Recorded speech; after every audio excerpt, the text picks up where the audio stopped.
NSS এর উদ্যোগে রামচন্দ্রপুর উদয় গ্রাম পঞ্চায়েতের সহযোগিতায় বাল্যবিবাহ প্রতিরোধ সহ সচেতনতা কর্মসূচি। আপনারা দেখছেন সেই বিশেষ মুহূর্তের ধারণকৃত ভিডিও চিত্র আজকের স্বরূপনগরের ক্যামেরায়। সীমান্তবর্তী ব্লক স্বরূপনগরের পাশ দিয়ে 43 কিলোমিটার সীমান্ত এলাকা। কথায় বলে পাশাপাশি বাস আর দেখাদেখি চাষ। এই তত্ত্বকথা যেন তুলে ধরলাম। অবৈধভাবে এই সীমান্ত পেরিয়ে এক শ্রেণীর অসাধু মানুষের সহযোগিতা নিয়ে বাংলাদেশ থেকে বিভিন্ন বয়সের মেয়েরা এদেশে কর্মসংস্থানের জন্য আসে। কর্মসংস্থান বলতে এক ধরনের দেহ ব্যবসা। দেশের বিভিন্ন রাজ্যে গিয়ে তারা সেই সব অসাধু ব্যবসায়ীদের মৌলিক উপাদানে পরিণত হয়। কিছুদিন পর তারা আবার একইভাবে অবৈধ পথে সে দেশে ফিরে যায়।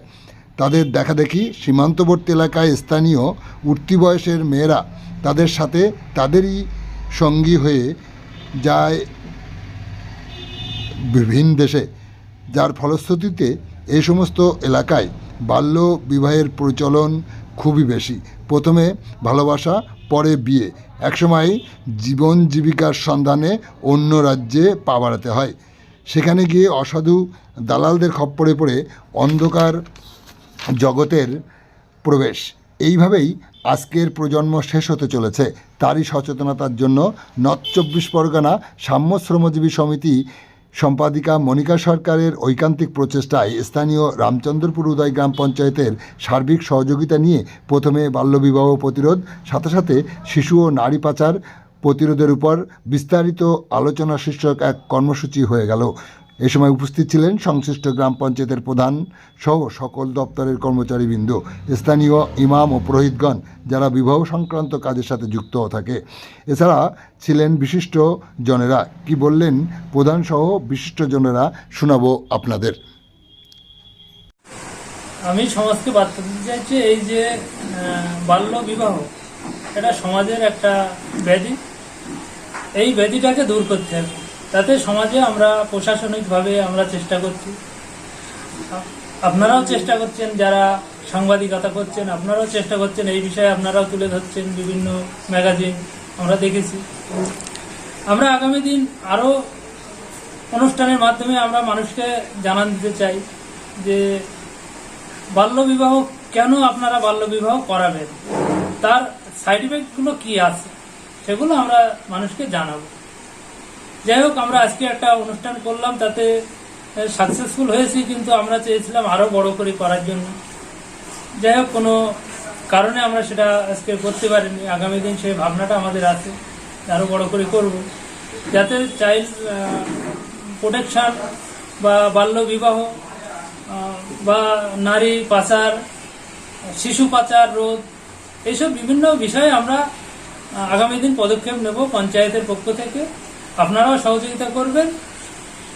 আমরা তো পুলিশ প্রশাসনকে সবসময় সতর্ক করে রেখেছি যে আমরা যখন কোনো না কোনোভাবে এরকম বাল্য বিবাহ হচ্ছে, আমরা ফোন করলে তারা ব্যবস্থা নেবে। আমরা পুলিশ প্রশাসনকে জানিয়ে রেখেছি। এলাকার যারা মাতব্বার, যারা মাওলানা সাহেব, পুরোহিত, তাদেরকেও আমরা জানিয়ে রেখেছি, যাতে আপনারা বাল্য বিবাহ আপনারা করাতে পারবেন না, করলে আপনাদের আইনত ব্যবস্থা নেওয়া হবে। বছরের নিচে যারা বাচ্চা পোশাক করছে, আমরা নার্সিংহোমকে জানিয়ে দিয়েছি যাতে আপনারা এদের জন্ম সার্টিফিকেটটা ইস্যু না করে, সেটা আমরা ওনাদেরকে জানিয়ে দিয়েছি। এত সমাজের ভালো কাজ, মানুষ এটা গ্রহণ করছে। কেন এই উদ্যোগ গ্রহণ বলতে গিয়ে সংগঠনের সম্পাদিকা মনিকা সরকার কি বললেন শোনাবো আপনাদের। আজকে রামচন্দ্রপুর উদয়ন পঞ্চায়েতে যে আমরা প্রোগ্রামটা করলাম, প্রোগ্রামটা একটা হচ্ছে ডিউটি বেয়ারারদের সঙ্গে ডিউটি বেয়ারারদের অ্যাকাউন্টেবিলিটি করা, শিশু ও নারী পাচার প্রতিরোধ সম্পর্কে, এবং নারী শিক্ষার গুরুত্ব ও বাল্যবিবাহ রোধ, চাইল্ড লেবার প্রতিরোধের উপরে। এই প্রোগ্রামটা আমরা এখান থেকে 3 মাস আগে থাকতে আমরা পঞ্চায়েতের সঙ্গে যোগাযোগ করি, এবং যাতে পঞ্চায়েত নিজে দায়িত্ব নিয়ে তার এলাকায় পাচার প্রতিরোধের ওপরে বাহিনী তৈরি করতে পারে এবং সক্রিয় ভূমিকা নেয়। এনএসএস এবং রামচন্দ্রপুর উদয়ন গ্রাম পঞ্চায়েত যৌথ উদ্যোগে এই রকম পাচার প্রতিরোধের মতো সমস্যা এবং বাল্যবিবাহ মতো সামাজিক ব্যাধি এবং মহিলাদের মেয়েদের অর্থাৎ শিশু মেয়েদের যাতে স্কুলে কোয়ালিটি এডুকেশনের জায়গাটা ভালোভাবে হয় এবং তারা যাতে সুরক্ষিত থাকতে পারে এলাকায় এবং তাদের যে আর্থসামাজিক সমস্যা দূর করতে পারে এবং সম্মান পেতে পারে, সেই জায়গায় দাঁড়িয়ে আমাদের এই যৌথ প্রয়াস ছিল। সেই প্রয়াসের মাধ্যমে আমরা যৌথভাবে উদ্যোগ নিই এবং আজকের এই পরিকল্পনা করি। সেখানে আমাদের যে সমস্ত পাচার প্রতিরোধের ওপরে যে গার্লস বয়েজ যে বাহিনী তৈরি করা আছে, অ্যাডোলেসেন্ট গার্লস গ্রুপ করা আছে, সেই মেয়েরা সোশ্যাল ক্যাম্পেইনিং করে, নাটক করে, সেই নাটকের মাধ্যমে এই মানুষের কাছে বার্তা দেওয়া।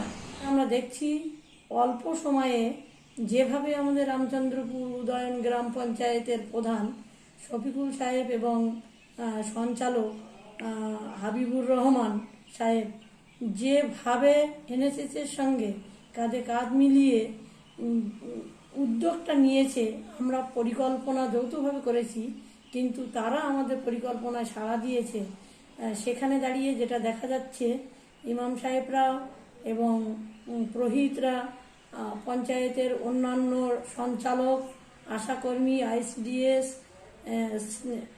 সিএসপি, বিভিন্ন মাস্টার, ডাক্তার, সবাই যারা সমাজের গণ্যমান্য ব্যক্তি বা দায়িত্বশীল ব্যক্তি, সরকারি আধিকারিক, সেই সমস্ত মানুষদেরকে ওনারা চিঠি দিয়েছেন। আমরা যৌথ উদ্যোগে চিঠি দিয়ে আজকের প্রোগ্রামটা আমরা রেডি করেছি। আগামী 6 মাস বাদে আমরা প্রিভেনশন মেলা করব, চাইল্ড ট্রাফিকিং প্রিভেনশন মেলা করব। সেইখানে আমরা দেখাবো যে আমরা এই এলাকায় কতটা কাজ করতে পেরেছি।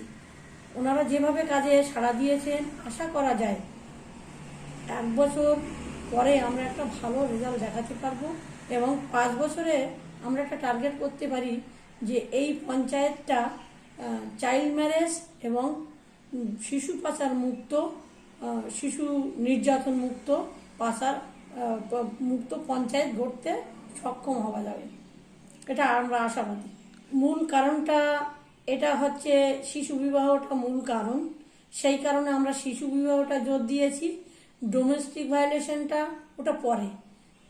আমরা যদি শিশু বিবাহ এবং পাচার প্রতিরোধটা করতে পারি, শিশু পাচার প্রতিরোধটা করতে পারি এবং কোয়ালিটি এডুকেশনের জায়গাটা নিয়ে যেতে পারি, মেয়েদের শিক্ষার যে গুরুত্ব, মেয়েদের যে পরিবারে যে প্যারেন্টিং প্র্যাকটিসের মাধ্যমে যে সমাজ এবং পরিবারে যে গুরুত্ব, এই গুরুত্বটা যে সরকারেরও গুরুত্ব, দায়বদ্ধতা, সেইটা যদি আমরা বোঝাতে পারি এবং সেই অনুযায়ী যদি আমরা কাজটা করতে পারি, তাহলে আশা করা যায় ডোমেস্টিক ভায়োলেশন কমবে, শিশু মৃত্যুর হার কমবে এবং চাইল্ড ম্যারেজের সংখ্যা কমবে, ট্রাফিকিংয়েরও সংখ্যা কমবে। তো সেইখানে দাঁড়িয়ে আমরা চাই সরকার এবং আমরা বেসরকারি সংগঠন যৌথ উদ্যোগে কমিউনিটিতে আমরা এই যে পাচার প্রতিরোধের ওপরে একটা বাহিনী বানাতে চাইছি এবং সেই বাহিনী বানানোর সমস্ত পরিকল্পনা আমরা করেছি। সেটা এইরকম পঞ্চায়েতের মাধ্যমে, সেখানে যারা এই চাইল্ড ম্যারেজ দেওয়ার ভূমিকায় আছে তাদেরকেও আমরা সঙ্গে নিয়েছি। আশা করা যায় প্রধান সাহেব এবং তার যে প্রতিনিধিরা আমাদের সঙ্গে যেভাবে সম্পর্ক করে এবং কাজের দিকে হাত বাড়িয়ে দিয়েছে, আমরা এইটা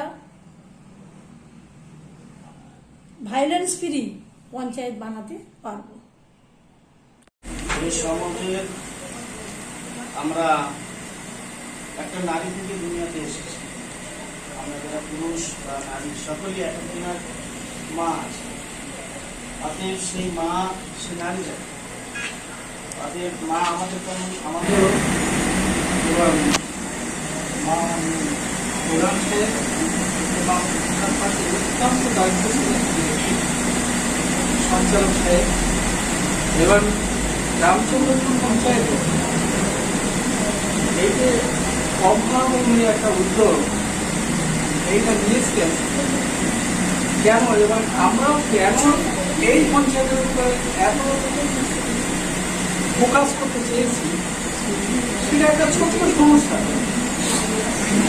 সেই সমস্যাটা এই পঞ্চায়েতে যেভাবে সেই সমস্যাটা দেখে আমরা অত্যন্ত পঞ্চায়েতে গিয়েছি, সেই পঞ্চায়েতের এই সমস্যাটা সেইভাবে দেখা যাচ্ছে। সেটা কি আমি এসে এখানে দেখলাম? আমি এসে যেটা দেখলাম সেটা উনি একটা সমস্যার কথা বললেন, সেটা অন্য অন্য পঞ্চায়েত কোনোভাবে কিছু দেখেন। সেটা কি উনি একটা বার্থ সার্টিফিকেট দেবেন, একটা বাচ্চাকে দিলে পঞ্চায়েত বাদ করবেন, কিন্তু উনি দিতে পারেননি, তাকে ঘুরিয়ে দিলেন। কেন ঘুরিয়ে দিলেন? যে বাচ্চাটার বার্থ সার্টিফিকেট দেবেন তার মায়ের বয়স এখন 18 বছর, তাই ওই বার্থ সার্টিফিকেটটা দিতে পারছেন না। অথচ বার্থ সার্টিফিকেট দিতে বাদ করে ইন্ডিয়ায় যে জন্মগ্রহণ করেছে, এই নিয়মটা হচ্ছে বার্থ সার্টিফিকেট দিতে বাদ। এই যে সমস্যাটা আমাদের আরো অনেক পঞ্চায়েতে আমরা যাতায়াত করি, সেখানেও এই সমস্যা তারা রাজ্যই করে। তাহলে একই সমস্যা এক এক রকম ভাবে আছে। যে সমস্যাটা আজকে ইন্ডিয়া সারা পৃথিবীতে বাল্য বিবাহ একটা সমস্যা